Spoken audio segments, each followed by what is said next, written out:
इस खास रिपोर्ट में हम आपको बताने जा रहे हैं पृथ्वी के बारे में ऐसे रोचक तथ्य जो शायद ही कहीं जानने को मिलेंगे। इस खास रिपोर्ट में हम आपको बताएंगे कि पृथ्वी का जन्म कैसे हुआ, पृथ्वी क्या है, पृथ्वी की शुरुआत कैसे हुई, पृथ्वी की रचना और उत्पत्ति कैसे हुई और पृथ्वी पर मनुष्य का जन्म आखिर कैसे हुआ। हालांकि पृथ्वी के विषय में पहले ही एक खबर हमने आपको दी जा चुकी है, लेकिन इस खास रिपोर्ट में हम आपको बताएंगे कि पृथ्वी का जन्म आखिर हुआ कैसा। दरअसल इस बारे में कोई दो राय नहीं है कि हम अपने इस प्यारे से नीले ग्रह को बेहद प्यार करते हैं। आखिर करें भी क्यों ना, इसके बिना हमारा कोई अस्तित्व है ही नहीं। अगर ये ग्रह ना होता तो आज हम भी जिंदा ना होते। हमारे सौर मंडल में सारे 9 ग्रह अपनी गुण के लिए जाने जाते हैं। आज हम बात करेंगे पृथ्वी के बारे में कुछ गजब तथ्यों के बारे में। दरअसल ब्रह्मांड को समझना पृथ्वी से पहले जरूरी है। दरअसल ब्रह्मांड का जन्म एक बेहद भयंकर धमाके से हुआ था। बिग बैंग के बाद ये ब्रह्मांड बेहद तेजी से फैला, जिसकी गति प्रकाश से भी तेज मानी जाती है। बताया जाता है कि एक विस्फोट हुआ था और विस्फोट के बाद बेहद तेज गति से हाइड्रोजन, हीलियम जैसे पदार्थ के बादल इस ब्रह्मांड में तेजी से फैल गए। पदार्थ के प्रत्येक कण में अपनी एक ऊर्जा होती है जिसे गुरुत्व ऊर्जा कहते हैं। ये ऊर्जा शून्य में प्रत्येक कण को आपस में आकर्षित करती है।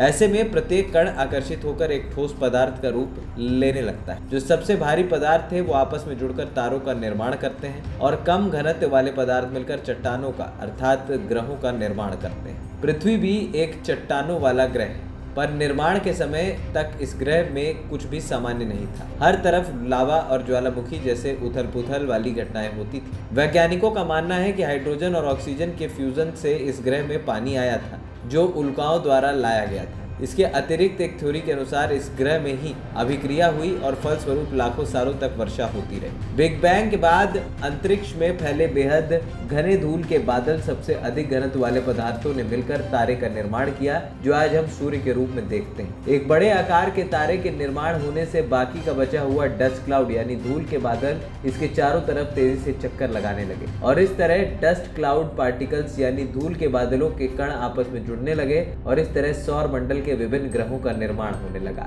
इसका प्रारूप बनाने के लिए वैज्ञानिकों ने एक परीक्षण भी किया था, जिसमें वैज्ञानिकों ने पृथ्वी के आउटर स्पेस में जाकर शून्य गुरुत्वाकर्षण बल में एक परख नली में नमक के कुछ टुकड़ों को तेजी से परख नली को हिलाया और उन कणों में घर्षण पैदा किया। फलस्वरूप ये परिणाम देखा गया कि वे सारे नमक के कण आपस में चिपकने लगे और एक पिंड का रूप ले लिया। हालांकि उनके अणु स्तर पर आपस में जुड़ना नहीं हुआ, क्योंकि ऐसा तब होता है जब कोई पदार्थ अपने गलनांक यानी कि मेल्टिंग पॉइंट की स्थिति वाले तापमान में हो सकता है। पृथ्वी के निर्माण के समय होने वाले घर्षण बल के कारण पदार्थ में ऊष्मा का बहुत तेजी से उत्पादन हुआ और फलस्वरूप भारी पदार्थ जैसे निकले और लोहा सबसे आंतरिक भाग में इकट्ठा हो गया। विभिन्न प्रकार के पदार्थों का डस्ट क्लाउड के माध्यम से पृथ्वी पर इकट्ठे हुए और आज जो आप पृथ्वी का स्वरूप देख रहे हैं वो करोड़ों सालों की प्रक्रिया का परिणाम है। अब आपको बताते हैं पृथ्वी पर जीवन आया कैसे। दरअसल पृथ्वी पर शुरुआत के समय में जीवन होने की कोई संभावना नहीं थी, क्योंकि आग का एक धधकता गोला हुआ करती थी और हर तरफ ज्वालामुखी और बहता हुआ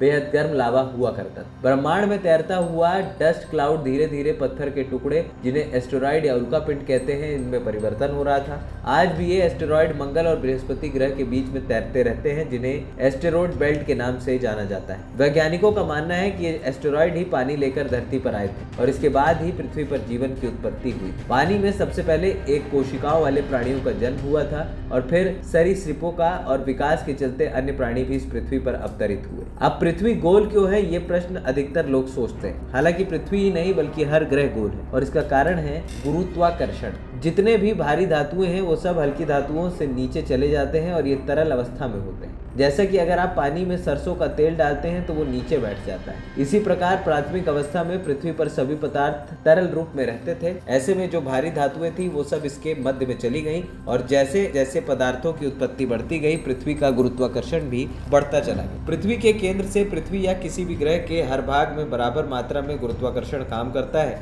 और इसे ग्रह के सभी मैटर या पदार्थ को अपनी ओर खींच लेता है। फलस्वरूप ग्रहों का आकार गोल हो जाता है। पृथ्वी को उसका नीला रंग पानी के कारण मिला है। दरअसल समुद्र में भरे असीम सागर में जब सूर्य का प्रकाश पड़ता है तो वो परावर्तित होकर आसमान में चला जाता है। पृथ्वी का वातावरण इस नीले रंग को परावर्तित करता है और पृथ्वी हमें नीले रंग की दिखने लगती है। वहीं मनुष्य के इतिहास में 20वीं और 21वीं शताब्दी विज्ञान के दृष्टिकोण से बहुत ही उपयोगी रही है। पिछले कुछ दशकों में दुनिया भर के कई देशों ने अंतरिक्ष पर अपनी खोज के स्तर को बहुत आगे तक ले गए। 1957 वो साल था जब मनुष्य ने अपने किसी यान को अंतरिक्ष में भेजने का प्रयास किया था, और आज अंतरिक्ष यान को अंतरिक्ष में भेजना उतना जटिल नहीं रहा। आउटर स्पेस यानी बाहरी अंतरिक्ष में जाने के लिए पृथ्वी के वायुमंडल और गुरुत्वाकर्षण क्षेत्र से बाहर निकलने के लिए किसी यान को 11 किलोमीटर प्रति सेकंड की गति से बाहर निकलना पड़ता है, यानी घंटे में उसकी रफ्तार 40,270 किलोमीटर प्रति घंटा होनी चाहिए।